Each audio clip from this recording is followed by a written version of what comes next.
Bien, suite du cours TCP/IP sur le chapitre TCP. Donc en fait ici, comme je l'ai expliqué dans la vidéo précédente, on va essayer de vous voir en quoi consiste donc, le- la poignée de main en trois trames, donc le handshake, entre un client et un serveur. Donc on va essayer de voir tout ce qui est fait par TCP sur le client et sur le serveur pour arriver à être connecté et pouvoir transférer des données.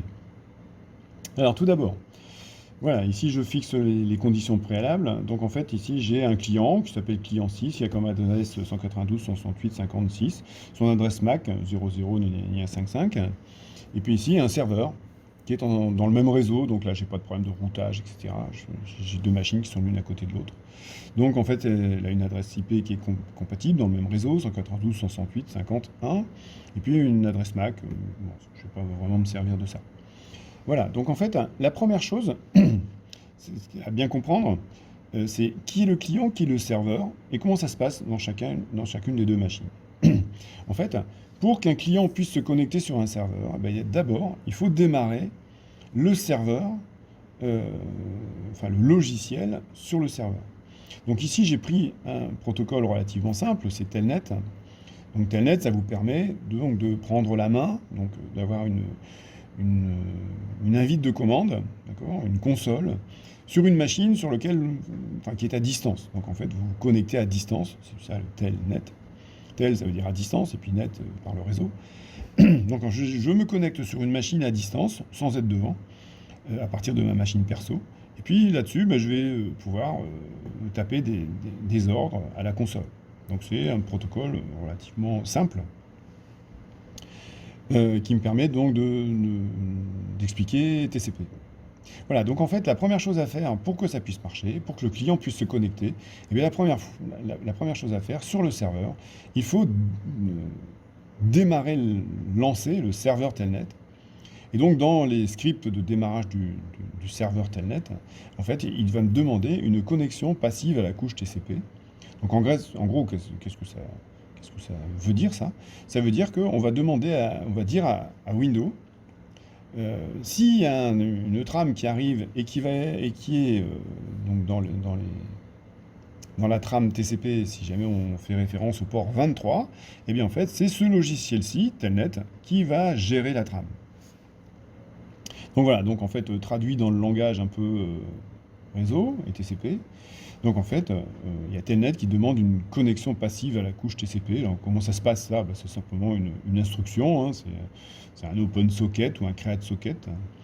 Donc c'est une fonction qu'on appelle, il y a quelques paramètres, il y a 3-4 paramètres à lui passer, en particulier le port 23, d'accord. Et puis si Windows accepte, parce qu'il peut y avoir des règles de sécurité là-dessus, en fait le serveur il va passer à l'état listen, c'est-à-dire qu'en fait le serveur est en train d'écouter, c'est-à-dire que le serveur est en attente des trames qui pourraient arriver sur la carte réseau. Et il ne va prendre en compte que les trames qu'il comprend bien, c'est-à-dire les trames qui sont sur le port 23. D'accord? Bon voilà, donc préalablement, sur le serveur, j'ai démarré le serveur, et en fait, si jamais je regarde l'état de la connexion, en fait, sur la feuille que je vous ai fait passer juste avant, hein, sur les connexions, en fait, j'aurais pu avoir un port en écoute, au lieu d'avoir established, en fait, j'aurais eu listen. D'accord. Donc le serveur est à l'écoute, il est prêt à recevoir des demandes de clients. Bon voilà, j'ai un client donc, ici qui veut se connecter. Donc ici, j'ai démarré le client Telnet. Alors comment je fais pour démarrer le client Telnet? En fait, je tape dans l'invite de commande de mon client. En fait, je tape Telnet, ça démarre le client. Et puis derrière, je mets l'adresse IP 192.168.50.1. Donc c'est l'adresse de mon serveur. Et puis je dis que je veux me connecter sur le port 23. Bon, si jamais je ne mets pas le 2.23, c'est la valeur par défaut, donc ça ira quand même. Donc voilà, donc ça c'est la couche 5, hein, c'est un logiciel qui s'exécute sur sur mon client. Et donc en fait on descend d'une couche, on arrive dans la couche 4, hein, et en fait TCP va constituer son message. Donc qu'est-ce qui règle principalement? Les flags. Donc en fait ici, il va mettre le flag SYN à 1 pour exprimer que c'est un début de connexion, d'accord? Et puis, ici, il met l'ACK à 0 parce que comme il n'a rien reçu du serveur, il n'a rien à acquitter, d'accord? Donc voilà, donc ces 2 bits sont réglés à 1, 0. Et puis, pour démarrer la connexion, en fait, c'est un peu le but de SYN, c'est de synchroniser les numéros de séquence. C'est-à-dire qu'en fait, le client va envoyer son numéro de séquence au serveur, et puis après, le serveur va envoyer son numéro de séquence au client. Donc je vous rappelle, le numéro de séquence, c'est un numéro qui traduit le numéro de l'octet qu'on est en train d'envoyer. D'accord? Donc le numéro de séquence ici, bon, ils ont décidé, pour des raisons un peu techniques, de ne pas commencer à 0. Donc en fait ici, il se choisit un numéro au hasard. Donc là ici, j'ai pris un réseau enfin un numéro pas trop compliqué à gérer, d'accord? En fait, le numéro de séquence, je vous rappelle qu'il est sur 32 bits, donc il varie de 0 jusqu'à 4 milliards. Donc on aurait pu prendre quelque chose de beaucoup plus compliqué que ça, hein, d'accord? Donc voilà, donc là ici j'ai pris un numéro qui n'est pas 0, mais qui n'est pas trop compliqué non plus. Bon, puis le numéro de port à destination, c'est 23, parce que là je vais envoyer un message à mon serveur Telnet. Et puis ici je demande à Windows un numéro de port pour que ça puisse marcher, pour que le serveur puisse me répondre. Et Windows m'a donné un numéro qui est supérieur à 1024. Et par exemple, ici, j'ai pris, pour faire simple, 1300. Pour la réponse. Le client crée une ligne dans sa table de connexion. Ça, c'était la petite copie d'écran que je vous ai fait juste avant. Et il passe à l'état SYN émis. Donc en fait, voilà, il considère qu'il a envoyé la trame avec un SYN. Et donc en fait, lui, il mémorise que il en est là. Donc voilà. Donc par rapport à si jamais par rapport à l'écran que vous pourriez avoir avec un netstat.n, et bien en fait ici vous auriez avec ce que je viens de faire, voilà, 192.168.56, ça c'est moi, sur le port 1300, je vais entrer en communication avec 192.168.51, c'est mon serveur, sur le port 23, et j'en suis à l'état SYN émis. Voilà, donc TCP il a fini son boulot, il passe à la couche IP en dessous. Donc lui, il forme sa trame IP, en particulier, il va rajouter le TTL, etc., etc. Et puis il rajoute l'adresse IP du serveur, donc 51. Et puis quand la couche 3 a fini, elle passe à la couche 2, à la couche 1. Donc là, la couche 2, elle va traiter les adresses MAC, mais on ne rentre pas dans ce détail-là. Couche 1, c'est pour régler le préambule de la trame. Ça passe sur le câble et puis ça arrive sur le serveur. Sur le serveur, ça arrive dans la couche 1, qui passe à la couche 2, qui passe à la couche 3. D'accord? Donc la couche 3, qu'est-ce qu'elle fait? Regarde, c'est mon adresse IP, donc je traite. Qui est-ce qui doit gérer cette trame? C'est un code, le numéro de logiciel de transport, c'est 06, donc il passe à TCP, à la couche 4. Bon, puis en fait ici, la couche 4, elle teste. Et en fait, elle dit, tiens, c'est une demande de connexion sur le port 23. Donc, se pose la question, est-ce que le port 23 est en écoute? Donc, s'il est non en écoute, eh bien alors, elle va refuser la connexion en disant, ça marche pas.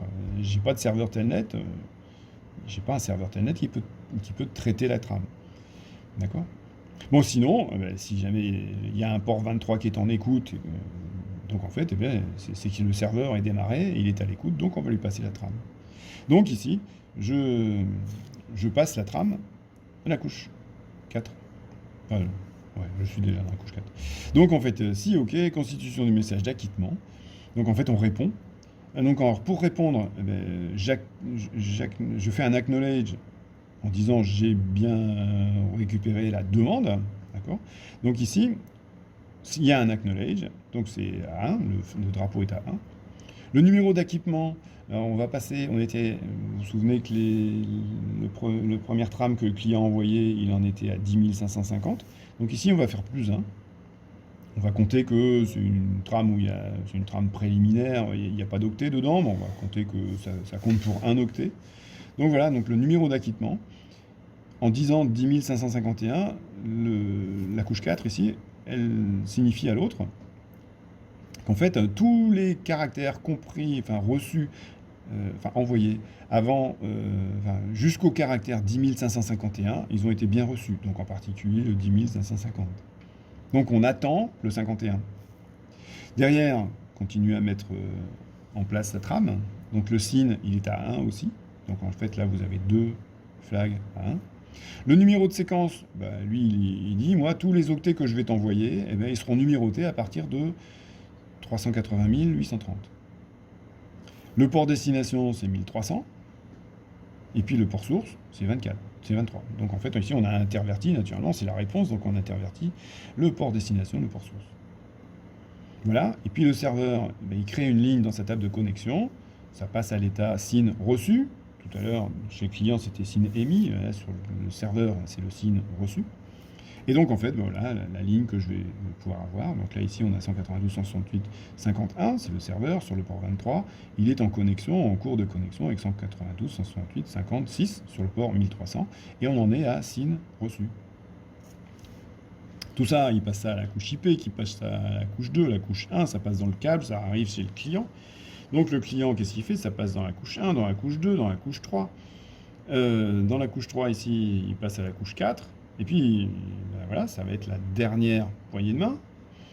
Donc ici, on constitue le message d'acquittement. Donc on met un ACK1, le numéro d'acquittement 380 831. Donc ça veut dire que j'ai bien reçu tous les octets qui étaient numérotés avant, c'est-à-dire jusqu'à 380 830. Et moi, j'attends le 31 maintenant. Le numéro de séquence, eh ben, c'est 10 551. D'accord. Ici, donc en fait, j'aurai le SYN à 0. C'est-à-dire que là, c'est plus une demande de connexion. D'accord.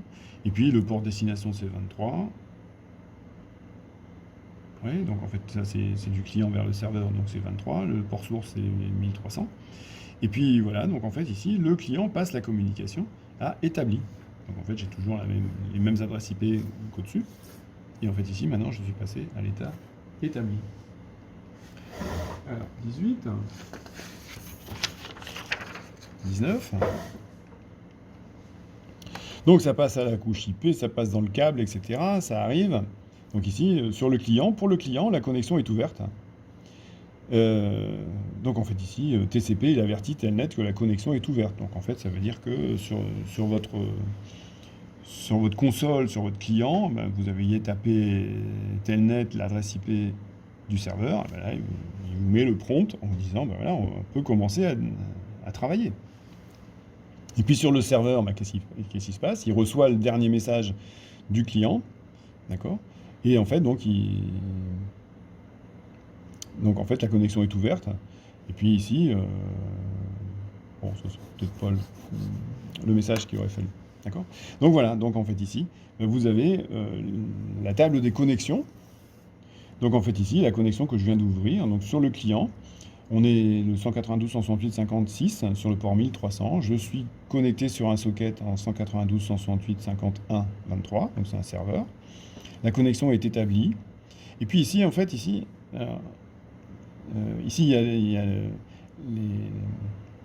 les numéros de séquence. Donc en fait ici, le dernier envoi que j'ai fait, c'était 10 551.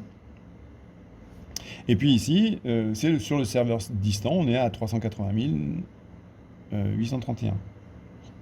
Sur le serveur, bah, c'est l'équivalent à l'envers, bien sûr. Donc c'est 192.168.51 sur le port 23. Je suis en connexion avec le client qui était sur le port 1300. La connexion a été établie également. Alors ici, il y a des tailles de fenêtres, on en parle juste après. Et puis ici, en fait, il y a aussi les deux numéros de séquence. Où est-ce qu'on en est dans les envois de trame? Bon, on en est là. D'accord. Alors derrière, on va passer au transfert de données. Donc le transfert des données. TCP récupère dans sa couche application des données à transmettre. Bon, par exemple, avec le Telnet, c'est ce que vous avez tapé au clavier. Ça se découpe en tronçons MTU. Bon, voilà, ce que vous avez tapé au clavier. Bah, par exemple, vous avez fait dire, hein, tout simplement. Hein, vous êtes connecté sur le serveur. Hein, sur le serveur, vous affichez les fichiers qui sont dans le répertoire actuel. Donc voilà, donc en fait ici, qu'est-ce que je vais faire ici? Donc je vais envoyer le premier segment, donc ce que j'ai tapé au clavier sur le client, avec un numéro de séquence augmenté de 1. Donc en fait ici, le dernier octet que j'avais envoyé, ça faisait partie des handshakes, c'était le 10 551. Bah là, je passe à 10 552. Et puis par exemple, ici, j'ai une taille de données à envoyer de 1024. J'envoie ça, donc, et puis je mets les données derrière, dans la trame. Donc ici, je passe ça dans mes couches, ça passe sur le câble, d'accord? Et puis le câble, en fait, ça arrive sur le serveur, et puis le serveur, il va traiter, il va récupérer les données. Et puis je vais envoyer le deuxième segment en même temps, donc je gagne du temps. Donc en fait, le deuxième segment son numéro de séquence, ce sera à 11 576. Alors pourquoi? Comment j'ai fait? En fait, ici, j'ai pris 10 552 plus 1024. Donc, on est bien à ça. D'accord? Donc ça fait 10 576. Le premier octet du deuxième segment que je vais envoyer, c'est l'octet numéro 11 576. Et je réenvoie 1024. Donc j'ai tapé beaucoup clavier. Donc je réenvoie 1024 octets, 1024 caractères. Je fais passer dans les couches, et puis ben voilà, ça va arriver sur mon serveur. Et derrière ici, sur mon client, j'envoie mon troisième segment, d'accord, qui fait 1024 aussi. Donc en fait ici, le numéro de séquence, en fait, le précédent renvoi que j'ai fait, le premier octet était à 11 576, plus 1024. Donc en fait, celui-ci, il est à 12 600. D'accord?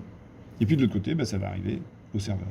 Bon, qu'est-ce que va faire le serveur? Le serveur, ici, il va renvoyer un acknowledge. D'accord? Donc en fait, ici, il va se servir des numéros de séquence, ici, pour envoyer et poster un acquittement du serveur vers le client. Donc par exemple, s'il a déjà reçu le troisième segment, puis que là on fait une petite pause, mais en fait le serveur va envoyer un acquittement, donc il positionnera le flag ACK à 1. Et donc en fait, dans la trame, en fait ici, il va trouver que le dernier octet qu'il a reçu, c'était 12 600. D'accord, plus 1024, ça c'était l'adresse du premier octet, donc plus 1024, donc en fait ici ça va faire 13 624, d'accord. Et en fait, il va dire jusqu'au 13 624, et bien en fait j'ai tout reçu. Donc en fait, en une trame, le serveur va valider la réception de ces 1024 octets ici, de cela et de cela. Ok? Donc voilà, pour la fermeture d'une connexion entre deux postes, en fait, ici, voilà, la machine client 6, elle veut fermer la connexion. Donc une des deux extrémités décide de fermer la connexion, soit c'est le client qui veut fermer, soit c'est le serveur qui veut fermer. Elle envoie un message avec le bit fin à 1. Il suffit de procéder de la même façon. Là, j'ai sauté une ligne. Alors l'autre lui renvoie un message avec le bit ACK à 1. La connexion est fermée dans ce sens. Il suffit de procéder de la même façon dans l'autre sens. D'accord? Donc en fait, éventuellement, s'il n'y a plus rien à faire, en fait, le client informe le serveur qui ferme. Le serveur lui envoie un ACK pour dire « J'ai fermé ta connexion, tu fermes la mienne ». Le client renvoie un ACK, puis c'est fini. D'accord? Voilà, fin de la vidéo. On reprend autre chose après.